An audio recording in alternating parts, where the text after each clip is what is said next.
Rayalaseema lift irrigation పనులను ఆపేయాలి అని అంటూ ఏకంగా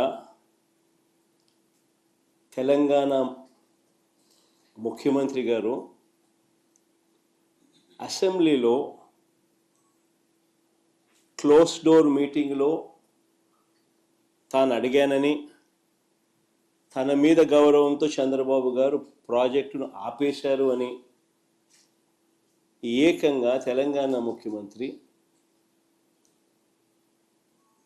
తెలంగాణ నిండు అసెంబ్లీ సభలో వాళ్ళ రిలేషన్షిప్ గురించి, చంద్రబాబు నాయుడు గారు రాష్ట్రాన్ని ఎలా అమ్మకానికి పెట్టారు అన్న వాస్తవాల గురించి ఏకంగా రేవంత్ రెడ్డి గారు అన్న మాటలు నిజంగా ఇది చూసిన తర్వాత ఒకసారిగా రాష్ట్ర ప్రజలకు అందరికీ కూడా, రైతన్నలందరికీ కూడా, మరీ ముఖ్యంగా రాయలసీమ, నెల్లూరు ఈ ప్రాంతాలకు సంబంధించిన రైతులకు నిజంగా చంద్రబాబు నాయుడు అనే వ్యక్తి ఒక విలన్ క్యారెక్టర్ కింద కనిపిస్తుంది.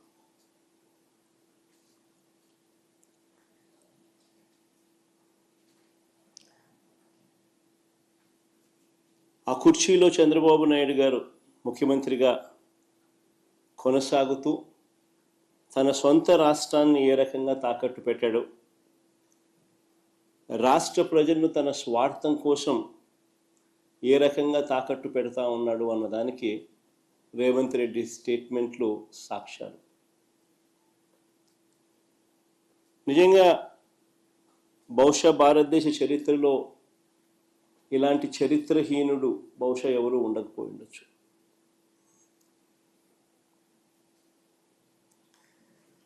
చంద్రబాబు నాయుడు గారు, ఆయన ఇరిగేషన్ మంత్రి ఇద్దరూ కూడా తెలంగాణ ముఖ్యమంత్రి అన్న మాటలను ఖండిస్తారు అని చెప్పి అందరం కూడా ఆశించాం. ప్రతి రైతు కూడా ముఖ్యమంత్రి ఈ స్థాయికి దిగజారిపోడు అని చెప్పి రైతు కూడా ఆశపడ్డాడు.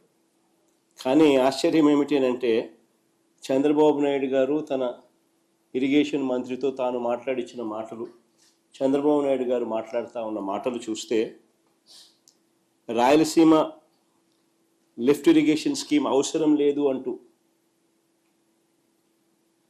వీళ్ళు మాట్లాడుతూ ఉన్న మాటలు చూస్తే, రేవంత్ రెడ్డితో చంద్రబాబు నాయుడు గారికి ఉన్న రహస్య ఒప్పందానికి అధికార ముద్ర వేసినట్టే.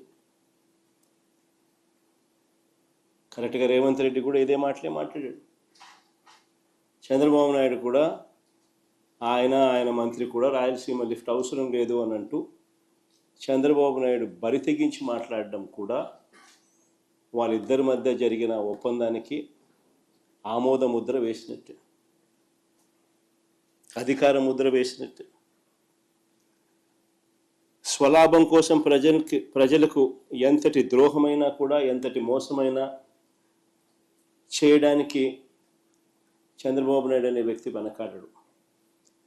తన స్వార్థం కోసం పిల్లనిచ్చిన మామను ఎన్టీ రామారావునైనా వెన్నుపోటు పొడుస్తాడు. తన స్వార్థం కోసం చంద్రబాబు నాయుడు జన్మనిచ్చిన సీమను కూడా ఏమాత్రం హెసిటేట్ చేయకుండా వెన్నుపోటు పొడుస్తాడు.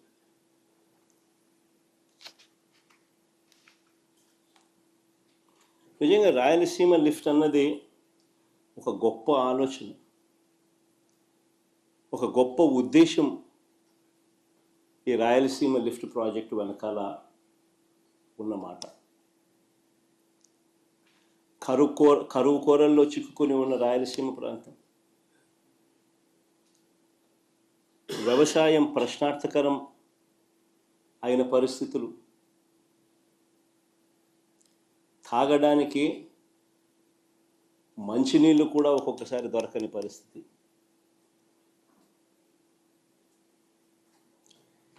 ఇలాంటి ప్రాంతానికి ఈ రాయలసీమ లిఫ్ట్ అన్నది ఒక ఇన్సూరెన్స్ పాలసీ మాదిరి.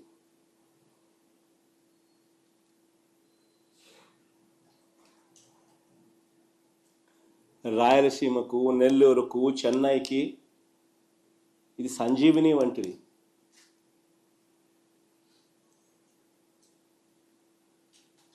ఒకసారి వివరాలు చెప్తాను. అసలు అందరూ కూడా ఆలోచన చేయమని చెప్పి కొడతా ఉన్నాం.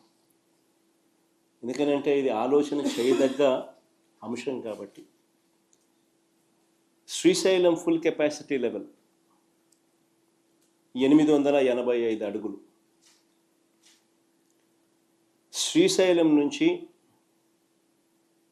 రాయలసీమకు, నెల్లూరుకు, చెన్నైకి నీళ్లు ప్రవహించే పోతిరెడ్డిపాడు హెడ్ రెగ్యులేటర్ సిల్ లెవెలే, అంటే బాటమ్ మోస్ట్ లెవెల్, సిల్ లెవెలే 841 అడుగుల్లో ఉంది. సిల్ లెవెలే. ప్రస్తుతం ఉన్న పోతిరెడ్డిపాడు హెడ్ రెగ్యులేటర్ డిజైన్ చూస్తే పోతిరెడ్డిపాడు నుంచి ఫుల్ డిశ్చార్జ్ కెపాసిటీ 44 క్యూసెక్ల నీళ్లు కిందికి రావాలి అని అంటే నీళ్లు శ్రీశైలంలో 881 అడుగులు ఉంటే తప్ప ఫుల్ డిశ్చార్జ్లో 44,000 క్యూసెక్స్లు డిశ్చార్జ్ కిందికి రావు. నీళ్లు 841లో కేవలం 2,000 క్యూసెక్లు డిశ్చార్జ్ మాత్రమే బయటకు వస్తాయి. 854కు పోతే కేవలం 7,000 క్యూసెక్లు మాత్రమే డిశ్చార్జ్ బయటకు వస్తుంది.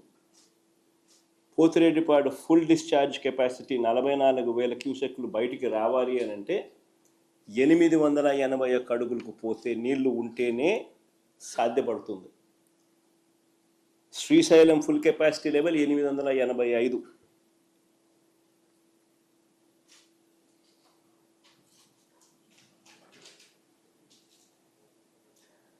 పోతిరెడ్డిపాడు నుంచి దాదాపుగా 101 టీఎంసీలు కేటాయింపులు ఉన్నాయి మనకు. పోతిరెడ్డిపాడు దిగువన పోతిరెడ్డిపాడు నుంచి 101 టీఎంసీల కేటాయింపులు ఉన్నా సరే గడచిన 20 సంవత్సరాలలో కేవలం 3-4 సార్లు మాత్రమే కేటాయించిన మేరకు నీళ్లు కిందికి వచ్చాయి. ఇది వాస్తవం. అందరూ ఆలోచన చేయాల్సిన వాస్తవం ఇది. 20 సంవత్సరాలలో కేవలం 3-4 సార్లు మాత్రమే కేటాయించిన నీళ్లు కిందికి రావడం జరిగింది కేటాయింపుల మేరకు.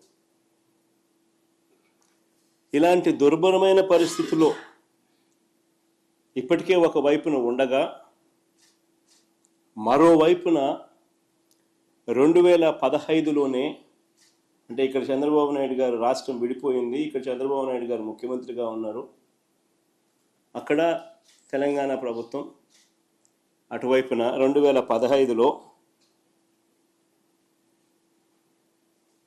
కేసీఆర్ గారు అక్కడ ముఖ్యమంత్రిగా అప్పట్లో ఉన్నారు. కల్వకుర్తి లిఫ్ట్ కెపాసిటీని 25 టీఎంసీల నుంచి 40 నుంచి 50 టీఎంసీలకు పెంచాడు. పెంచడానికి శ్రీశైలంలో 802 అడుగుల నుంచే నీళ్లు డ్రా చేయడానికి పనులు చేపట్టారు. 802 అడుగుల నుంచి నీళ్లు డ్రా చేయడానికి పనులు మొదలుపెట్టారు అక్కడ తెలంగాణ గవర్నమెంట్. మరోవైపున దీనికంటే ఇంకా కొంచెం తక్కువగా 800 అడుగుల్లోనే